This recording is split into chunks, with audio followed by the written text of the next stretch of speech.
"What the hell do you mean we're not paying them for the extra hours? They're the only reason this place is still running." Noah Fields slammed his office door behind him, heart pounding. He hadn't raised his voice like that in years. But he hadn't built this company from nothing just to watch it rot from the inside. 20 years ago, he started with a rented garage, 2 machines, and a second-hand welding table. Now, he had 20 factories under his belt, each one feeding hundreds of workers and thousands of families. But lately, the numbers didn't add up.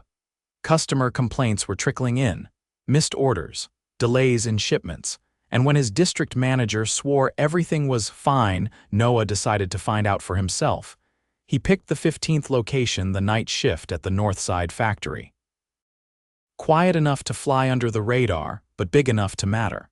A place he hadn't visited in 6 years. None of the current workers had ever met him. He shaved his beard, dyed his hair a dull brown, and swapped his usual button-downs for a faded work hoodie and worn jeans. Then, using a fake name on the system, Derek, he signed up through the temp agency the factory used to fill night shift gaps. No one second-guessed him when he showed up. The place was short-staffed and the floor manager looked too tired to care. That helped. "New guy," a woman called out as he stepped into the loading dock. "Yeah," he nodded. "Derek," she offered a quick handshake. "Vanessa Abbott, I'll show you around. You're on boxing tonight." Vanessa had kind eyes, a voice that carried, and a limp in her left leg. She moved slower than the others, but never stopped working. Everyone around her followed her lead, even though she didn't wear a manager's badge. Noah kept his head down and worked the line. It didn't take long to see the problems. The machines kept jamming, and when they did, no one came to fix them. Vanessa would grab a wrench and do it herself. Workers looked exhausted. Some leaned against crates between cycles, barely keeping their eyes open. "Where's the night supervisor?" Noah asked during a break. Vanessa hesitated. "Eric's in the office. Comes out when he wants to, mostly just barks orders." "Have people always looked this tired?" she sighed. "We lost 4 people last month. 2 quit. 2 got pushed out after arguing with Eric. No replacements. Now we gotta keep up the same output with fewer hands. And Eric's been threatening to cut overtime if we don't hit quota." Noah blinked. "Wait, what? He's threatening to cut overtime?" "Yeah. Yesterday he told Miguel you want your hours, hit your numbers, if not, go home early." Noah's jaw tightened. That wasn't just cold, it was illegal. After break, he worked beside a young guy named Miguel, probably early 20s. Quiet, serious. Noah noticed the kid's hands were blistered under his gloves. "Been here long?" Noah asked. 7 months, got a kid, gotta make rent." "You doing okay with the hours?" Miguel gave a short laugh. "I was. They cut me down last week, said I wasn't fast enough, but I can't be fast when I'm doing 2 people's jobs." Noah made a note to himself. He watched Eric stroll across the floor once every hour, barking things like, "Pick it up," or "Clock out if you're tired." Then he disappeared back into the office. At one point, Vanessa stepped in to help Miguel load a heavy pallet, even though she clearly winced from pain as she did it. "Why do you do that?" Noah asked her later. "That's not your station." "Because if I don't, no one will, and if he falls behind, Eric will cut his hours again." Noah's stomach turned. He watched Eric pop back out around midnight, arms crossed, eyes scanning like a hawk. Noah stepped a little closer to hear. "You've got 30 minutes to hit the hourly target. If you're behind, I'm cutting 3 of you from tomorrow's schedule," Eric snapped. A woman raised her hand. "But we've only got 6 on the floor tonight, we're already short." "Not my problem," Eric said. "You want hours, earn them." That was it. Noah's blood boiled. He stepped forward, about to say something, but stopped. Not yet. He needed to see more. By the end of the shift, Miguel looked ready to collapse. Vanessa was limping harder. And Eric, he left 10 minutes early. Back in the break room, Noah sat with Vanessa. "Why haven't you reported this?" She shook her head. "To who? HR never responds, and Eric says the district manager's backing him." Noah had heard enough. He walked out into the cold morning air, peeled his name tag off, and clenched it in his fist. Tomorrow night, he'd be back. And this time, he'd be ready. Noah returned the next night just before 8. His back still ached from lifting crates the night before, but he wanted that pain. It reminded him why he was there. When he stepped into the locker area, the air was flat and heavy, the kind of stillness that settled when people had stopped expecting anything better. Vanessa wasn't there yet, but Miguel was hunched over a bench, tying his boots slowly. His right hand trembled slightly as he pulled the laces tight. "You all right?" Noah kept his voice low. Miguel didn't look up, didn't sleep.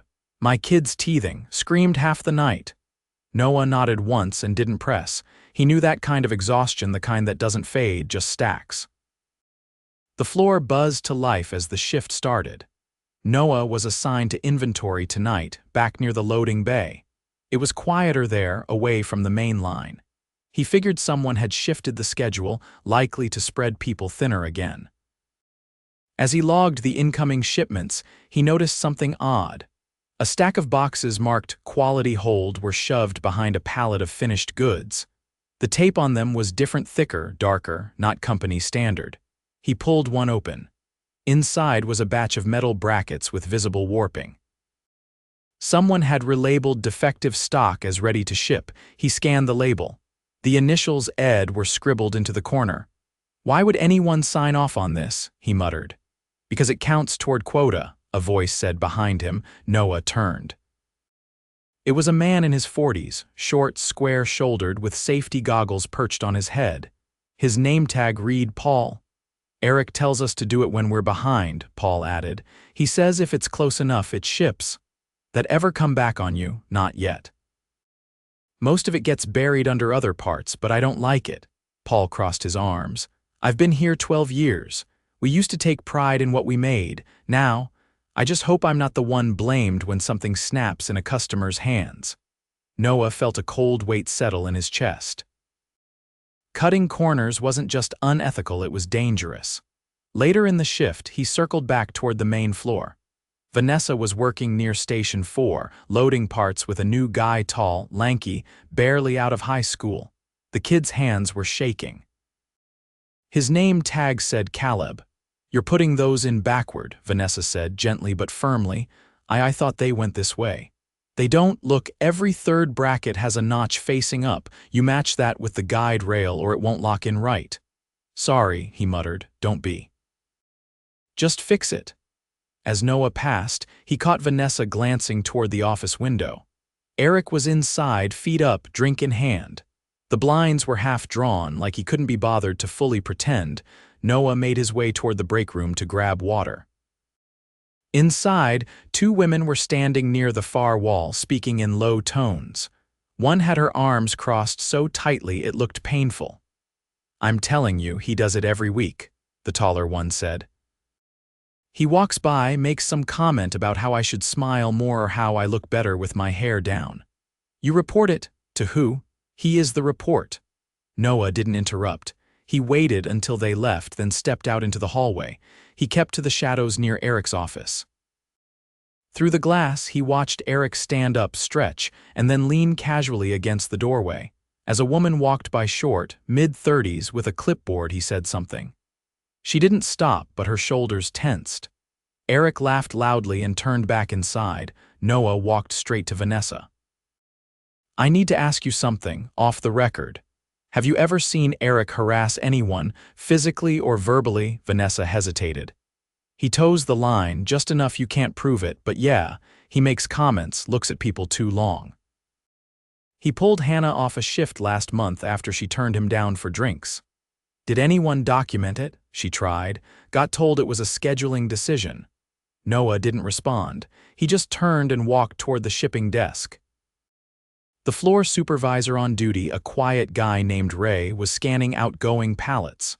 "Ray," Noah said, "how often does Eric approve shipments on his own?" Ray blinked. Depends. If we're behind, he'll skip the final inspection." "Says it slows us down. Who's supposed to sign off?" "Quality control. But we don't have anyone on nights anymore. Eric said it was non-essential." Noah felt something in his chest twist. He looked at the clipboard in Ray's hands. "This shipment here, who boxed it?" "Station 2. "Last night?" "Yeah, that was Miguel's station." Noah took a slow breath. Ray, I need you to do something for me, quietly. Don't ship anything that hasn't been triple-checked. I don't care what Eric says. Tag it, hold it, whatever you have to do. You're not my boss, Ray said carefully. You're right, I'm not, but I'm asking you for safety. Ray studied him for a second, then nodded slightly. Fine. But if Eric asks, I'll say I didn't hear you. By the time the shift ended, Caleb had made several mistakes but kept trying. Vanessa stayed late to help him catch up. Miguel left in silence, arms wrapped tight around himself. Eric didn't appear again. Noah waited until the floor was clear, then walked through the factory alone. He stopped at the control panel near the main line and opened the maintenance log. Only 2 entries for the entire past month. That couldn't be right. He'd seen 3 jams in the last 2 nights alone. He checked the initials. Ed, the logs were being falsified. Noah didn't sleep when he got home. He sat at his kitchen table staring at the report he'd been compiling. Falsified safety logs, discarded quality control, harassment, threats, manipulation of hours. He'd wanted to give Eric the benefit of the doubt, a warning. A redirection, not anymore. That morning he sent a single message to his corporate legal team. I need you on site at Northside tonight, no questions asked. Then he called HR, the real HR, not the one Eric claimed to speak for. Finally, he called the district manager, who told him everything was fine. He didn't yell, he didn't lecture, he simply said, be at the factory at 10 o'clock tonight, you'll want to see this yourself.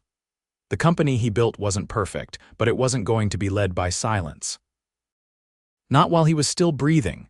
By the time Noah arrived back at the Northside factory that night, he was no longer wearing his faded hoodie. He stepped out of his truck in dark slacks, a black jacket, and a pressed collared shirt. The air was colder than the night before, but his pulse was steady. He walked straight into the factory through the side entrance used by office staff, not the line workers.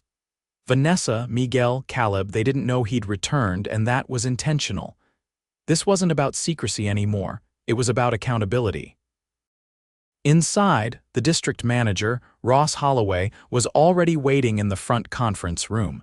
He looked uncomfortable in his tailored suit, his neck craning slightly as if he expected someone to be watching him. Noah didn't offer him a handshake. I told you everything was running smoothly, Ross said. If there was an issue, I would have heard about it. You did hear about it. You just didn't listen.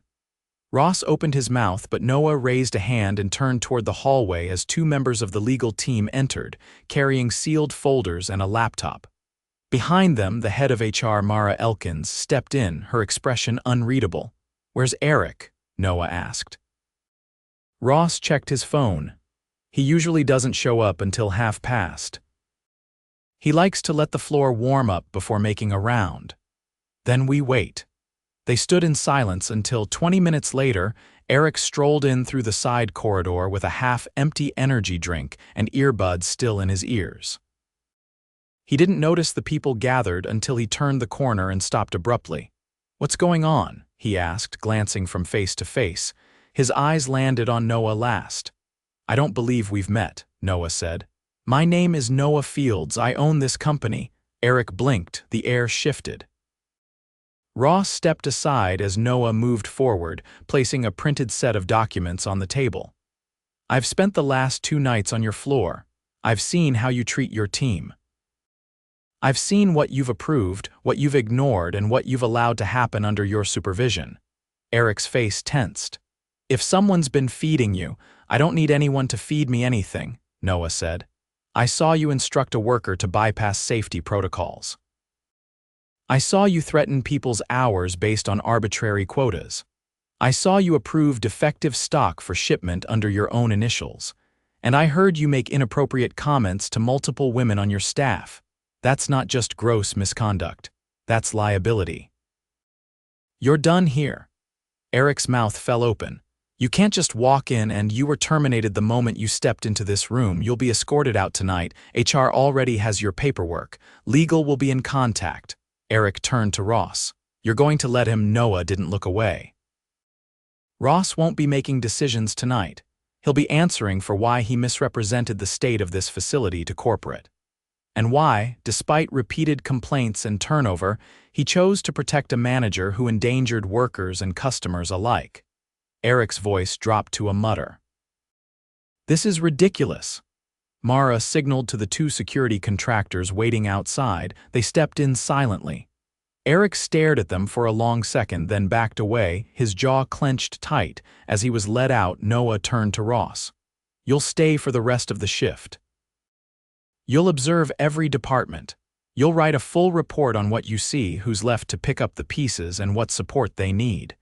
If you fail to do that thoroughly, this won't just be Eric's last day."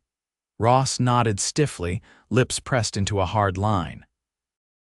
When Noah stepped onto the floor minutes later, he didn't expect applause. He didn't get any.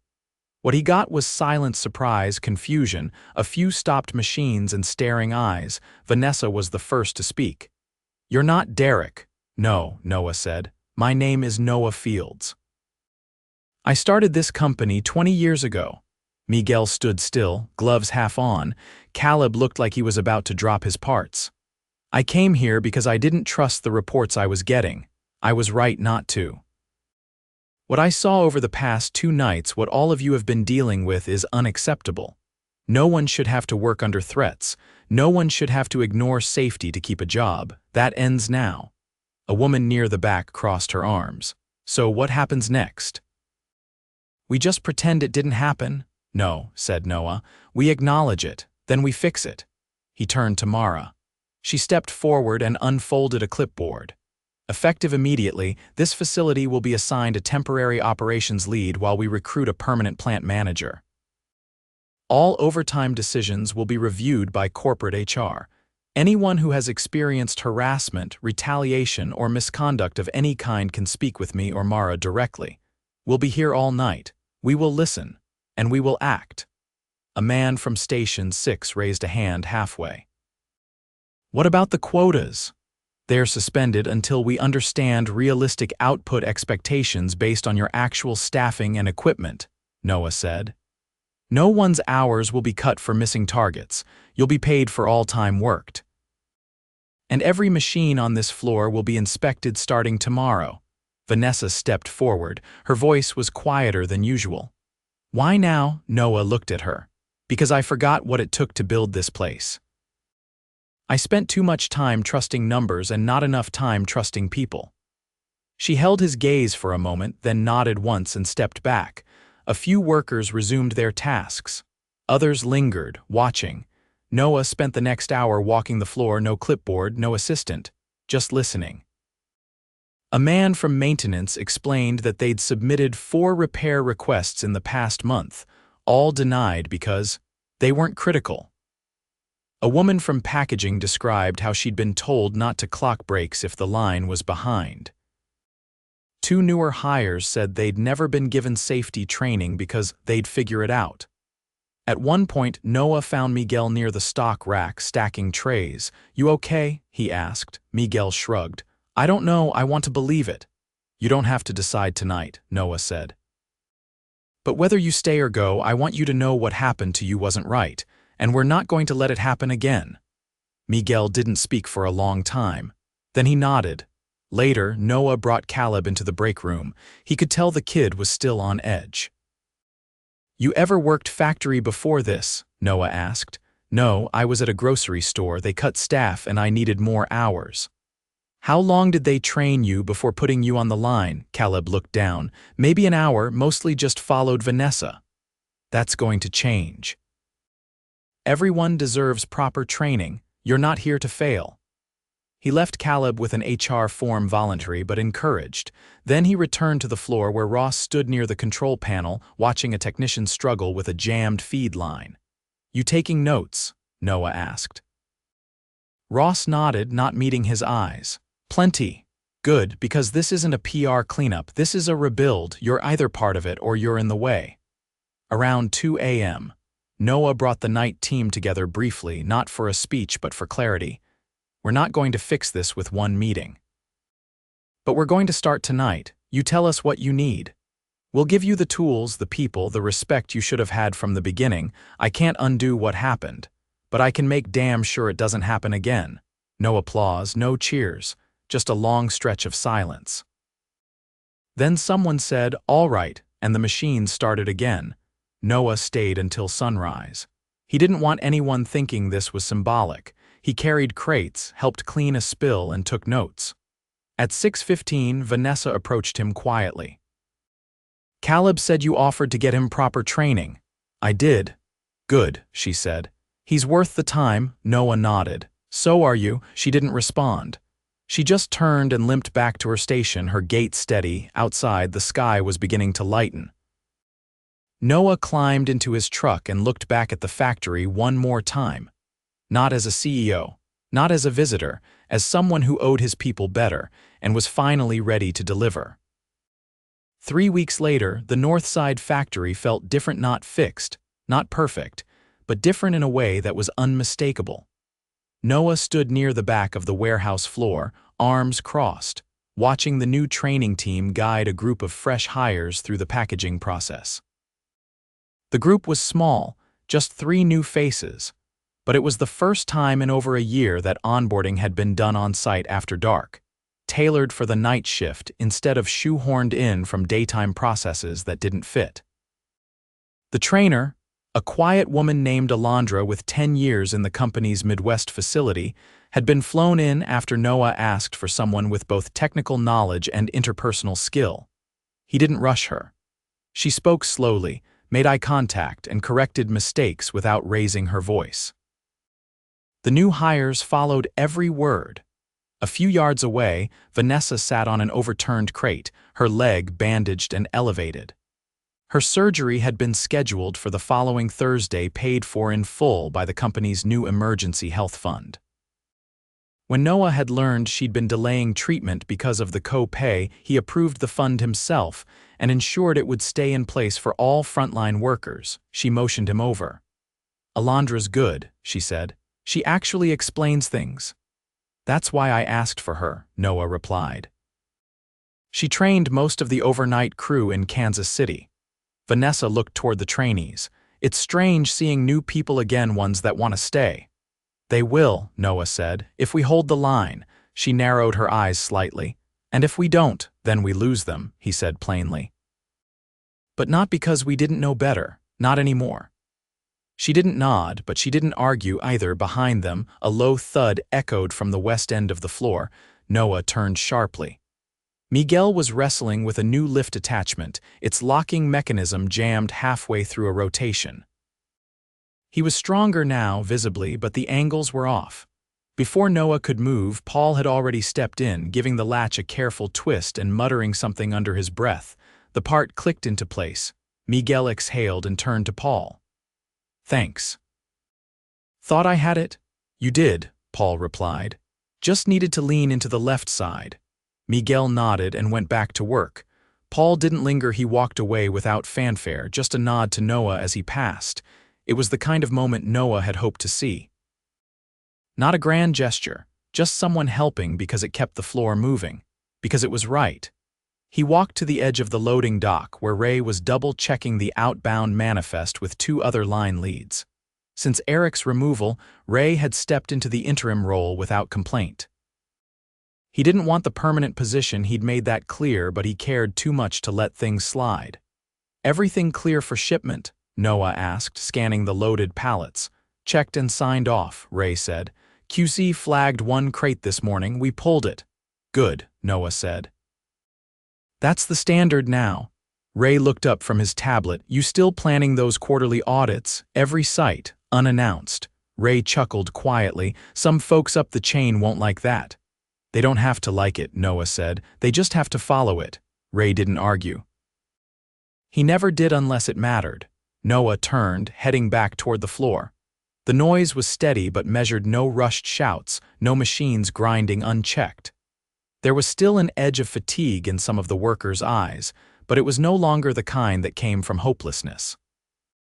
It was the normal wear of labor, hard, honest, and understood. Inside the operations office, Mara was reviewing the final report from the investigation. She looked up as Noah entered. Everything confirmed. Harassment, retaliation, falsified logs, all documented. Eric's separation terms are finalized. He's not eligible for rehire. Ross received his final warning and was removed from Northside oversight. His replacement starts Monday. Someone internal, Noah asked. No, external, senior level, background in heavy manufacturing compliance. She's blunt. Good, Noah said. Blunt works. Mara handed him a folder. We're recommending a structured leadership rotation, no more long-term assignments without periodic evaluation. Noah flipped through the pages. Make it happen. She paused before speaking again. There's one other thing. The workers, they want a formal committee, not a union, not yet just a structured voice. They want someone who's heard when things go sideways. They have that now, Noah said. Yes, but they want it written down. He studied her face for a moment, then nodded. Set it up, 1 rep per shift. Quarterly meetings with operations. Direct reporting line to HR. She closed the folder. Already drafting the policy. Noah stepped back onto the floor just as the shift was winding down. A new break timer had been installed at each station, a visual reminder, not enforced, but respected. It had taken time to earn buy-in on that alone. People didn't trust systems that hadn't protected them before. But it was working. Caleb passed by carrying a small bin of parts, face smudged but focused. As he reached the end of the aisle, he paused and turned. I double-checked the brackets this time, he said. Notched corner up. I know you did, Noah replied. Caleb didn't smile, but he didn't look worried either. He just nodded and kept walking. The final shipment was loaded by 6 and the last crew clocked out just before sunrise. Vanessa remained on the bench, waiting for her ride to the clinic. Noah sat beside her. You ever think you'd be back on the floor like this? She asked. No, he admitted. I thought I was done with all-nighters. Guess not, he echoed. A small white van pulled up outside and Vanessa stood slowly, bracing herself with a cane. You'll be gone a while, Noah said. 2 weeks, maybe 3. You'll have a spot when you're ready. I better, she said. As she climbed into the van, Noah turned back to the factory. He didn't feel proud. Not yet. Pride came when things stayed fixed, when change wasn't just announced but maintained, when people stopped waiting for the other shoe to drop. He walked the perimeter one last time, then stepped outside as the sun crept over the edge of the skyline. The factory would open again that night. New shift, same floor, but now finally different rules.